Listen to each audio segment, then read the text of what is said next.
ಆತ್ಮೀಯ ಕೇಳುಗರಿಗೆ ನಿಮ್ಮ ರಮಾಶ್ರೀ ನಾಡಿಗೇರ್ ಮಾಡುವ ನಮಸ್ಕಾರಗಳು.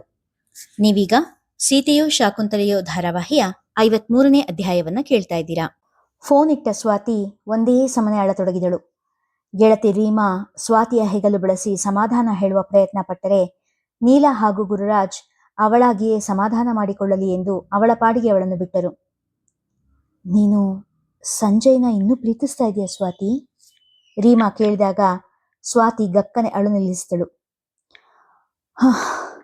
ಅಂಕಲ್, ನಿಮ್ಮ ಫೋನ್ ತಗೊಳ್ಳಿ. ಒಂದು ಕೆಲಸ ಮುಗೀತು, ಇನ್ನು ನನ್ನ ಸ್ವಂತ ಉದ್ಯೋಗದ ಬಗ್ಗೆ ಮಾತಾಡೋಣ. ಸ್ವಲ್ಪ ಹೊತ್ತಿನ ಮುಂಚೆ ಬಿಕ್ಕಿ ಬಿಕ್ಕಿ ಅಳುತ್ತಿದ್ದ ಸ್ವಾತಿ ಇವಳೇನಾ ಎನ್ನುವಷ್ಟು ದೃಢವಾಗಿದ್ದಳು ಮಾತಿನಲ್ಲಿ. ಇನ್ನು ಸಂಜಯನ ಬಗ್ಗೆ ಮಾತನಾಡುವುದು ಅವಳಿಗೆ ಇಷ್ಟವಿಲ್ಲ ಎಂದು ಅರಿತ ರೀಮಾ ಮತ್ತವಳ ಮನೆಯವರು ಅವನ ವಿಷಯ ಮರೆತು ಮುಂದೆ ಸಾಗಿದರು.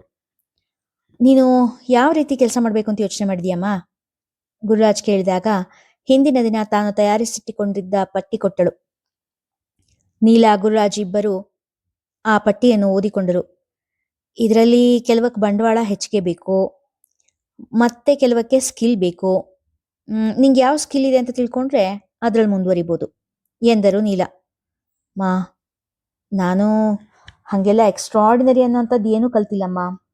ಮನೆ ಬಿಟ್ರೆ ಕಾಲೇಜು, ಅಲ್ಪ ಸ್ವಲ್ಪ ಅಡುಗೆ ಬಿಟ್ರೆ ಈ ಸಂಗೀತ, ನೃತ್ಯ, ಹೊಲಿಗೆ ಅಂಥದ್ದೆಲ್ಲ ಏನೂ ಗೊತ್ತಿಲ್ಲ. ತಲೆ ತಗ್ಗಿಸಿ ನುಡಿದಳು. ಮೊದಲು ಈ ಗೊತ್ತಿಲ್ಲ ಅನ್ನೋದನ್ನ ಬಿಡು ಸ್ವಾತಿ. ಏನೇ ಗೊತ್ತಿಲ್ಲದೆ ಇದ್ರೂ ಕಲಿಬೋದು. ಆದ್ರೆ ಆತ್ಮವಿಶ್ವಾಸ, ಆತ್ಮಗೌರವ ಇದನ್ನ ಯಾರು ಕಲ್ಸೋಕ್ಕಾಗೋದಿಲ್ಲ. ಅದನ್ನ ನೀನೇ ಗಳಿಸ್ಕೊಳ್ಬೇಕು. ಏನು ಗೊತ್ತಿಲ್ಲ ಅಂದ್ರೆ ಹೊಸದಾಗಿ ಏನಾದ್ರೂ ಕಲ್ತಾಯ್ತು. ನಿನಗೆ ಯಾವ್ದ್ರಲ್ಲಿ ಇಂಟ್ರೆಸ್ಟ್ ಇದೆಯೋ ಅದನ್ನ ಕಲ್ತು ಅದರಲ್ಲೇ ಮುಂದುವರಿ. ನೀಲಾ ಸ್ವಾತಿಯಲ್ಲಿ ಆತ್ಮವಿಶ್ವಾಸ ತುಂಬುವ ಪ್ರಯತ್ನ ಮಾಡಿದರು. ಅಡ್ಡಡ್ಡ ತಲೆ ಆಡಿಸಿದ ಸ್ವಾತಿ, ನಂಗೇನು ಹೊಳಿತಿಲ್ಲಮ್ಮ. ಮುಂದಿನ ದಾರಿ ಪೂರ್ತಿ ಕತ್ಲಾಗಿದೆ ಅನ್ನಿಸ್ತಿದೆ. ಏನ್ ಮಾಡ್ಬೇಕು ಅನ್ನೋದೇ ತೋಚ್ತಾ ಇಲ್ಲ ಎನ್ನುತ್ತಾ ಬೊಗಸೆಯಲ್ಲಿ ಮುಖ ಮುಚ್ಚಿ ಅಳತೊಡಗಿದಳು. ಅಮ್ಮ ಅಳುತ್ತಿರುವುದನ್ನು ಕಂಡ ಸಿರಿ ಕೂಡ ಅಳಲು ಆರಂಭಿಸಿದಳು. ಏನಮ್ಮ ಸ್ವಾತಿ, ನಿನ್ನ ಮಗಳಿಗೆ ನೀನು ಇದನ್ನೇ ಹೇಳ್ಕೊಡ್ತೀಯನಮ್ಮ ಎಂದರು. ಮುಖ ಮುಚ್ಚಿದ್ದ ಕೈ ಸರಿಸಿದ ಸ್ವಾತಿ ಸಿರಿ ಕಡೆ ನೋಡಿದಳು. ತನ್ನ ಪ್ರತಿಬಿಂಬವನ್ನೇ ಕಂಡಂತಾಯ್ತು. ತಕ್ಷಣ ಕಣ್ಣು ಒರೆಸಿಕೊಂಡಳು. ಸಿರಿ ಕೂಡ ಅಳು ನಿಲ್ಲಿಸಿ ಕಣ್ಣು ಒರೆಸಿಕೊಂಡಳು. ಸಿರಿಪುಟ, ಹೊರಗಡೆ ಮಕ್ಕಳು ಆಟ ಆಡ್ತಾ ಇದ್ದಾರಲ್ವಾ, ಅವ್ರ ಜೊತೆ ಹೋಗಿ ಆಡ್ಕೊಳಮ್ಮ ಎಂದು ಹೊರಗೆ ಕಳಿಸಿದ ನೀಲಾ, ಬದುಕು ಅಂದ್ರೆ ಇಷ್ಟೇ ಸ್ವಾತಿ, ಕನ್ನಡಿ ಥರ. ನಾವತ್ರೆ ಅದು ಅಳುತ್ತೆ, ನಕ್ರೆ ಅದು ನಗುತ್ತೆ. ಪಾಸಿಟಿವ್ ಯೋಚನೆ ಬೆಳೆಸ್ಕೊಂಡ್ರೆ ಎಲ್ಲಾನು ಸಾಧ್ಯ ಅಂತ ಅನ್ಸುತ್ತೆ. ನೆಗೆಟಿವ್ ಯೋಚನೆಯಿಂದ ಎಲ್ಲ ಅಸಾಧ್ಯ ಅನ್ಸೋಕ್ ಶುರುವಾಗುತ್ತೆ. ನೀನು ಇವತ್ತು ಪೂರ್ತಿ ಯೋಚನೆ ಮಾಡು, ಯಾವ ಕೆಲಸ ನಿಂಗೆ ಹೊಂದುತ್ತೆ ಅಂತ. ಆಮೇಲೆ ಮುಂದಿನ ಯೋಚನೆ ಮಾಡೋಣ ಎಂದರು ನೀಲಾ. ಸ್ವಾತಿ ಒಪ್ಪಿಗೆ ಎಂಬಂತೆ ತಲೆ ಆಡಿಸಿದಳು. ಬ್ಯೂಟಿಷಿಯನ್ ಕೋರ್ಸ್ ಮಾಡಿದ್ರೆ ಹೇಗೆ? ಆಗ ನಂದೇ ಒಂದು ಪಾರ್ಲರ್ ಶುರು ಮಾಡ್ಬೋದು. ಬೇಡ ಬೇಡ, ಈಗೆಲ್ಲ ಗಲ್ಲಿಗೊಂದು ಪಾರ್ಲರ್ಗಳಿರ್ತವೆ. ಅದ್ರ ಮಧ್ಯ ಕಾಂಪಿಟೇಷನ್ ಜಾಸ್ತಿ ಇರ್ಬೋದು. ಬೇಕಿಂಗ್ ಮತ್ತು ಕುಕಿಂಗ್ ಕ್ಲಾಸ್ಗೆ ಹೋಗಿ ಕೇಟ್ರಿಂಗ್ ಶುರು ಮಾಡಲಾ? ಅಥವಾ ಗಾರ್ಮೆಂಟ್ಸ್? ದೇವ್ರೇ, ಏನು ಹೊಳಿತಾ ಇಲ್ವಲ್ಲಪ್ಪ. ಏನು ಮಾಡಲಿ? ಇದೆಲ್ಲ ಏನು ಬೇಡ, ಸುಮ್ಮನೆ ಯಾವುದಾದ್ರೂ ಕೆಲ್ಸಕ್ಕೆ ಸೇರ್ಕೊಂಡು ಬಿಡ್ಲಾ? ಇದೇ ರೀತಿ ಚಿಂತೆಯಲ್ಲಿ ಬೆಂದಳು ಸ್ವಾತಿ. ಕೆಲ್ಸಕ್ಕೆ ಹೋಗೋದೇ ಒಳ್ಳೇದು. ಆಫೀಸ್ ಕೆಲಸ ಮುಗಿಸ್ ಬಂದ್ಬಿಟ್ರೆ ಮುಗೀತು, ಯಾವುದೇ ಚಿಂತೆ ಇರಲ್ಲ.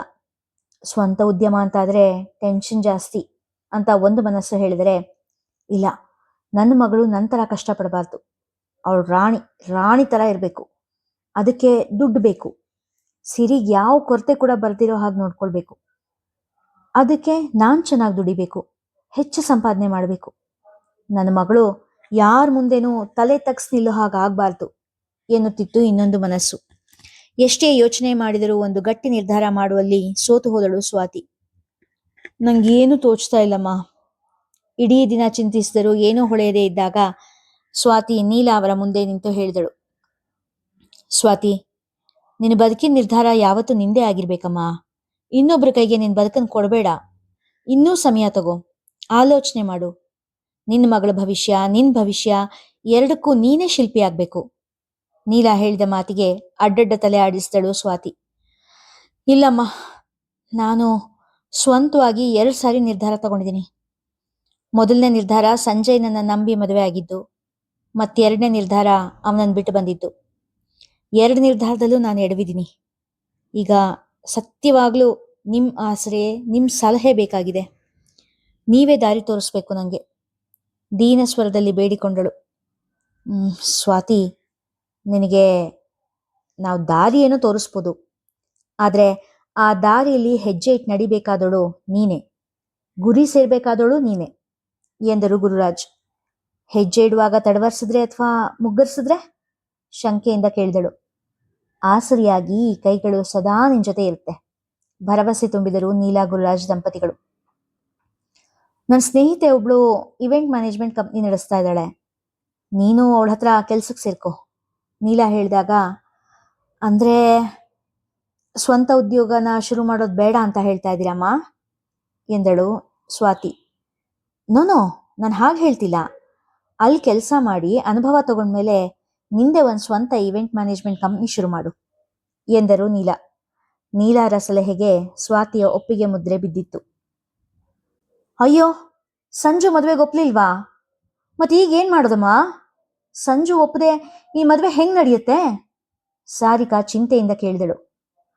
ನಡೆಯುತ್ತೆ, ನಡೆಯುತ್ತೆ, ನಡೀಲೇಬೇಕು. ಈಗಾಗಲೇ ಸ್ವೀಟಿಯ ಅಪ್ಪನಿಂದ ಒಂದು ಮನೆ ತಮ್ಮ ಹೆಸರಿಗೆ ಬರೆಸಿಕೊಂಡಿದ್ದ ವಿಜಯಮ್ಮ ದೃಢವಾಗಿ ಹೇಳಿದರು. ನಿನ್ ಮಾತನ್ನ ನಂಬಿ ನಮ್ ಚಿಕ್ಕ ಮಾವ ಸಹಾಯ ಮಾಡ್ತಾರೆ ಅನ್ನೋ ಭರವಸೆ ಮೇಲೆ ನಾವೀಗಾಗ್ಲೇ ಕೋಟಿಗಟ್ಲೆ ಸಾಲ ಮಾಡ್ಬಿಡ್ತೀವಮ್ಮ, ಹೊಸ ಬಿಸ್ನೆಸ್ಗೋಸ್ಕರ.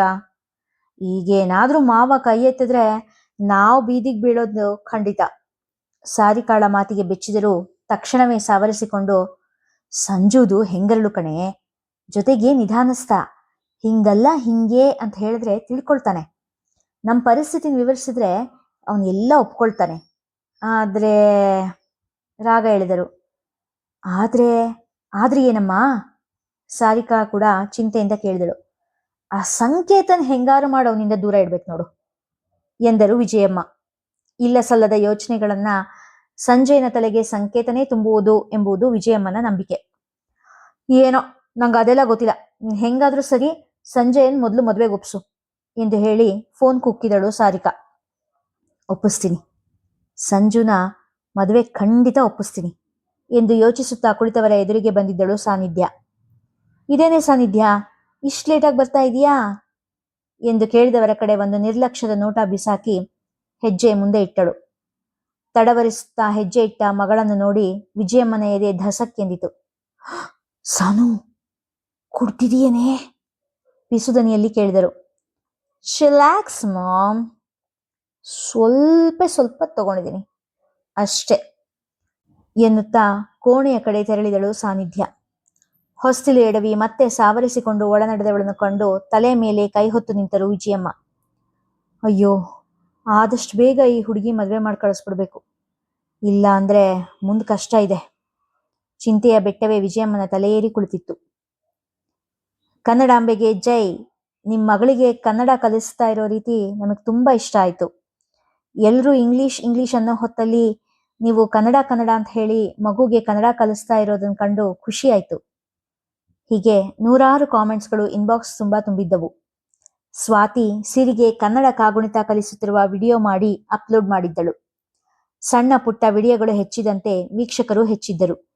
ಸಿರಿ ಜೊತೆ ವಿಡಿಯೋ ಮಾಡಿ ಹಾಕುವುದು ಸ್ವಾತಿಗೆ ಬಹಳ ಪ್ರಿಯವಾದ ಕೆಲಸವಾಗತೊಡಗಿತ್ತು. ದಿನಕ್ಕೆ ಒಂದಾದರೂ ವಿಡಿಯೋ ಮಾಡಿ ಹಾಕತೊಡಗಿದಳು.